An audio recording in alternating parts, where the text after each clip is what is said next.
বাজান তুই কনে? আব্বা আমি তো আল্লাহ যে চরা মজুর আছি বই দেখবেন নাকি? তুই তাড়াতাড়ি আয়, আমাকে মারিয়া একবারে জান শেষ করে ফেলেছে, বস খাওয়াইছে বাবা। কি এটা কোনো কথা কইলে আব্বা তুমি? হ্যাঁ এটা তোমার কি শুনাইলে আমাক? হ্যাঁ রাহো আমি এখন আসতেছি। কি আছে বন্ধু? আরে বন্ধু এটা আমি কি শুনলাম? আমার বাপের গায়ে হাত দিছে, এত বড় সাহস! এটা শোনার আগে আমার মরণ হলো নাকি? আমি কি এখন পাইছি আছি নাকি? এই তাড়াতাড়ি চল, যাও নাকি? जियो रे बाहुबली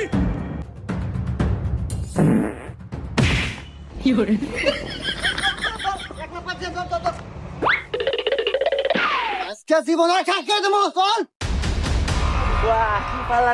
আব্বা তোমাকে কেন মারছে? তুমি খালি একবার কও, ওর জীবন আজকে আমার হাতে। বাজান আচ্ছু তো ওই আমাকে মারছে তোর মাও।